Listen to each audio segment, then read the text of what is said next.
ಸುಭಾಷ್ ನಗರ Subhash colony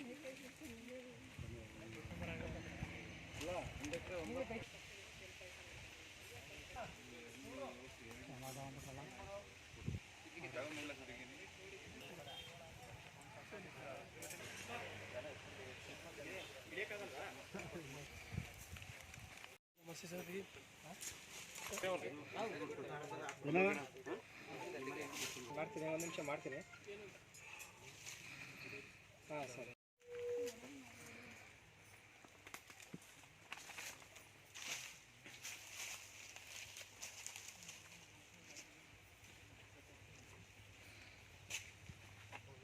ಅಲ್ಲಿ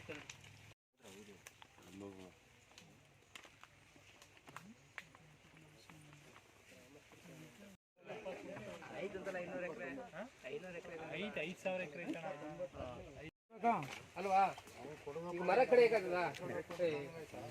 ಅದು ನಿಮಗೇನೆ ಅವ್ರಿಗೇನು ತಗೊಂಡೋಗಲ್ಲ. ಮರ ತೆಗಿದೆ ಇವತ್ತು ಇದ್ರಲ್ಲಿ ಬೇರೆ ಸ್ಟ್ರೈಕ್ ನಡೀತಾ ಇದೆ. ಮಾತಾಡ್ಕೊಂಡು ಹೋಗ್ತೀನಿ. ಪೇಪರ್ ನಿಮ್ಗೆ ಈಗ ಬರ್ಬಿಟ್ಟು ತಗೊಳ್ಳಿ ಅಂತ ಪೇಪರ್ ಕೊಟ್ಬಿಡಕ್ಕೆ ಜೋಬ್ಗಳಿ ಅಂತ ಏನ್ರಿ ನೀವೆಲ್ಲ ಸೀನಿಯರ್ ಇದ್ದೀರಿಯಪ್ಪ. ನಿಮ್ ಈ ದಿನ ನಾವು ಮೊನ್ನೆ ಹೈಕೋರ್ಟ್ ಆದೇಶದ ಪ್ರಕಾರ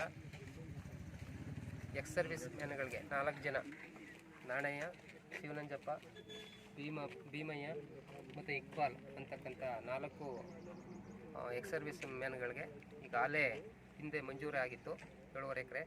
ಆ ಭೂಮಿಯನ್ನು ಇದಕ್ಕೂ ಮೊದಲೇ ನಾವು ಸಪ್ರೇಟ್ RTC ದುರಸ್ತಿ ಮಾಡಿ ಸಪ್ರೇಟ್ RTC ಮಾಡಿಕೊಟ್ಟಿದ್ವಿ. ಅದ್ರ ಪ್ರಕಾರ ಇವತ್ತು ಅವ್ರಿಗೆ ಸ್ಥಳಕ್ಕೆ ಬಂದು ಸ್ಥಳವನ್ನು ಅವ್ರಿಗೆ ಗುರುತಿಸಿ ಅವರ ಸಮ್ಮುಖದಲ್ಲೇ ಮುಖ್ಯವಾಗಿ ಪೊಲೀಸರ ಇನ್ಸ್ಪೆಕ್ಟ್ರು, ಗ್ರಾಮಾಂತರ ಇನ್ಸ್ಪೆಕ್ಟ್ರು ಮುನಿಯಪ್ಪ ಮತ್ತು ನಮ್ಮ ಸಂತೋಷ್ ಕಶ್ಯಪ್, ನಗರ ಠಾಣೆಯ ಇನ್ಸ್ಪೆಕ್ಟ್ರು ಮತ್ತು ಅವರ ಸಿಬ್ಬಂದಿ ಎಲ್ಲವೂ ಕೂಡ ಸೇರಿಕೊಂಡು ಈ ದಿನ ಏನು ಸರ್ಕಾರಿ ಜಾಗ ಇವ್ರ ಹೆಸರಿಗೆ RTC ಮಾಡಿಕೊಟ್ಟಿದ್ವಿ ಅದ್ರ ಪ್ರಕಾರ ಜಾಗವನ್ನು ಗುರ್ತು ಮಾಡಿಕೊಟ್ಟಿದ್ದೀವಿ. ಇದ್ಮೇಲೆ ಅವರು ನಾವು ಹಸ್ತಾಂತರ ಮಾಡಾಗಿದೆ. ಅವ್ರಿಗೆ ಏನು ನಿಯಮಾನುಸಾರ ವ್ಯವಸಾಯ ಮಾಡಿಕೊಂಡು ಅವ್ರನ್ನ ಬದುಕನ್ನ ಸಾಗಿಸ್ಕೊಂಡು ಹೋಗ್ತಕ್ಕಂಥದ್ದಕ್ಕೆ ನಮ್ಮೇನು ಅಭ್ಯಂತರ ಇಲ್ಲ.